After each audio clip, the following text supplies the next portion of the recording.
Ah, bollocks. Right, okay guys, this is part 2 of my RetroPi-Cade thing. Now, if you've watched the first video, you're probably thinking, well, he's done absolutely bugger all since the last one. And yep, to the actual cab, that is possibly true. I've not done any work to that at all. I've spent the last couple of days getting the system, the actual software side of things working. Now, I was wanting to mount the screen portrait, which was going to be, it was going to take it up to about there, like so. But I found out that RetroPi, the software that's obviously running in it, it doesn't really, although you can rotate it, it's not really been written with rotating it in mind.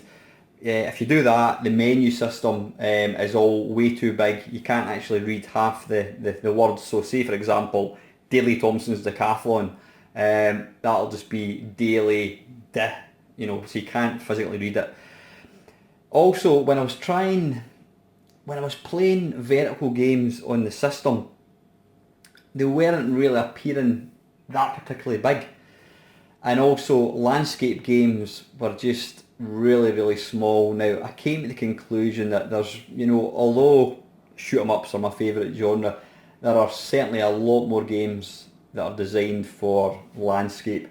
So with that in mind, I have decided to mount the thing landscape. So it's going to be along here and down like so. So it's going to take up that amount of the screen.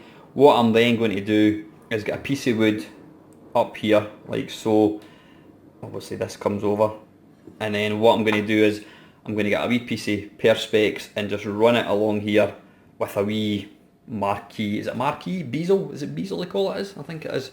It's a marquee again, 1942 or something. I'm not going to piss about with lights, anything like that. Because all the power for this thing is coming off the Pi, and I don't think the Raspberry Pi will have enough power to output sound, screen, Pi, and also a light.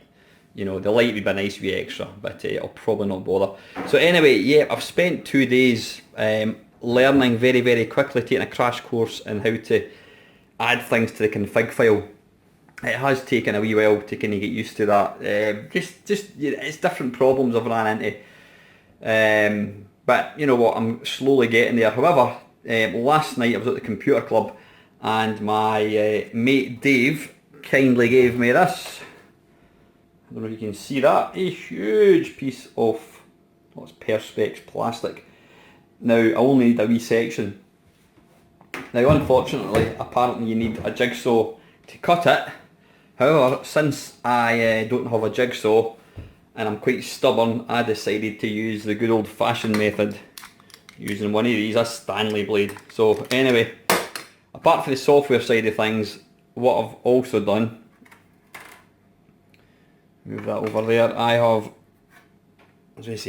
I have put together a little marquee, so that will sit in like so. And about 10 minutes ago, I managed to successfully cut a piece of plastic, like so. So that goes in there, and there you go, that's the screen. So what I'm going to do tonight is I'm going to sellotape or stick the screen to the back of this bezel, so that's in place. And I want to hopefully get all the bits and pieces put into the back, and then all that will really leave is for me to get a piece of wood here, and then get a little clear plastic along the top there. So it's slowly taking shape. I'll need to figure out what I'm going to do here. You can see there, there is a wee bit at the front here. I don't know, I can cover that over with something. I'll come up with something anyway to cover that. So yeah, in fact I could even, no I was going to say put a piece of wood. Well, I could technically, I could put a wee piece of wood across it. I'll come up with some idea anyway. So that is it guys, it's a very short video, Hopefully, depending on how I get on tonight and tomorrow's waffle, I will be able to let you see this thing, hopefully up and running. Right, well, here we go. I said I was going to build this later on, and I'm one of these impatient buggers. I want to get the thing put together, so I've now cobbled together all the bits. That's the HDMI interface, which allows you to plug in an HDMI input into an iPad screen. So that obviously goes through the top into the iPad screen. There's the Raspberry Pi. On the left you can see, oops a daisy, there's the power thing. Now this is the device that my mate Mike cleverly put together. This is a single power supply and it's got, it's got 5 voltages and 12 voltages coming off, which means I've only got the one cable coming out the back, which is excellent. So you can see there's not that many wires at all. Down the bottom, you might not be able to see it, right down the very bottom, I've got the cable obviously from the joystick going into the Pi, and this little device here, this is a USB thing. Yeah, I don't know if you can actually see that. No, you can't really see it. That's a little USB device which outputs the sound. So I've got it all cobbled together, and going around to the front, I have now got the wee screen in place. Like so, it looks not too bad. There's a little, that bit at the front, that's where there was a sort of plastic thing which held the iPad, so I'll need to try and come up with something better. What I might do is get some kind of black strip to go along and up the sides. So you can see there, that's the screen there, it looks quite nice. At the top, I'm going to get a piece of wood across here and then get some little banner thing along the top. So I'll just let you have a quick, I was going to say a quick shot, you can't exactly play it when you're watching a video, but let's see if we can start. So this is the interface, this is RetroPi. Really nice little interface. So let's go into MAME. And we shall, I was having a quick little shot of Outrun. This just lets you see, in fact I'll turn the lights out. There we go.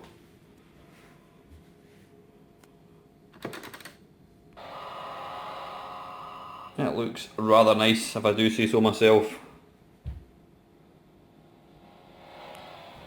I'll turn one light on actually, there we go, that lets you see it. So, put a coin in, you press this button. What I'll need to do is get a sort of better solution for the speaker, because that little speaker thing, well it's running off battery at the moment, and it's also, it's, what do you call it, not very loud. So let's see if I can, right, I'll try and play it one-handed. But you can see there, I mean it plays Outrun really, really nice, which the shame couldn't be said for my gameplay. But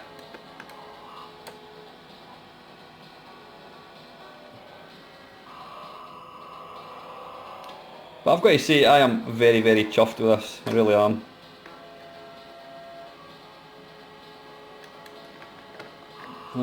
Change gear.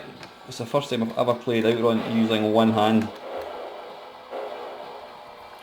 Change down a gear. Oh, change down. Change up.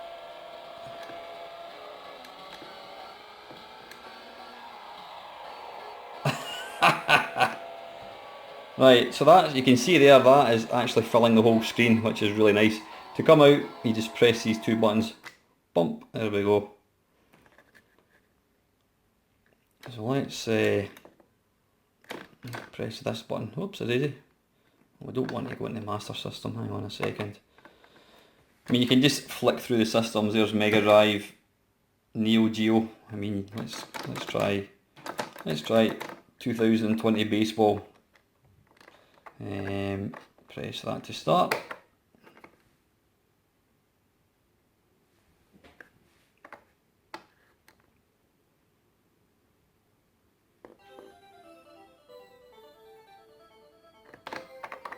I think I can probably change the resolution so it fills the whole screen. Coin in. There we go.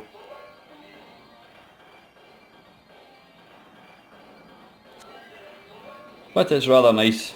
So let's come out. I want to let you see a MAME game. So we'll go back to MAME. I mean, I've got the C64, I've got the Spectrum.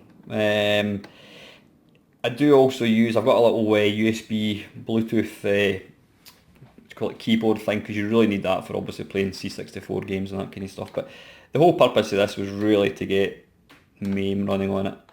Right, let's go, jump the letter, you can see, let's go to D for Donkey Kong. Now I noticed this particular emulator seems to have renamed some of the games incorrectly. Because if you go down to Donkey Kong, so I'll let you see Dodon Pachi. I mean that's quite an intensive game processor wise, so you can see how this runs. I've never actually tried that on this machine yet. And obviously that's going to be vertical, so you'll see just what size of screen it is. Ah right, okay, I've got this one set to full screen, which I don't want. Right, okay, I'll need to, I think I was messing about with that actually, so I'll need to come out of that for a second.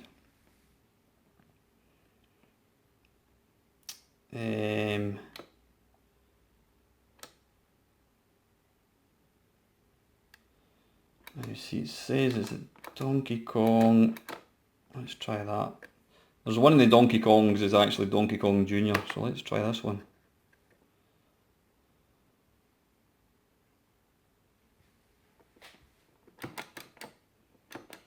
Hey, there we go. Now I think that is, if I'm not mistaken, that might be stretched, so I'll need to fix that. But I think that's not half bad actually.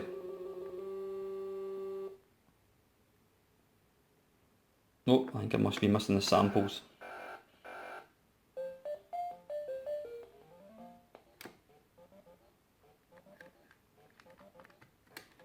Right, trying to play this one-handed is really not a good idea.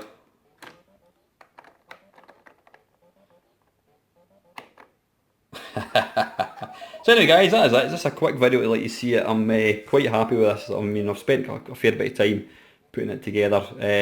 There's obviously still a few bits and pieces what I want to do. I want to get a trim down the sort of round the side of this to kind of hold it back a wee bit. I want to get a wee piece of wood cut to size up here, and then I want to get the wee piece of plastic and then get some little sort of bezel thing which will really finish it off big style. And then I've got the back, which I have already cut and painted. I'm going to stick onto that probably tomorrow. So that's it guys, I hope you've enjoyed watching this. If anyone's interested, just let me know and I shall put down all the different bits and pieces that I've actually used for this project and where I got them. So yeah, as usual guys, thank you very much for watching.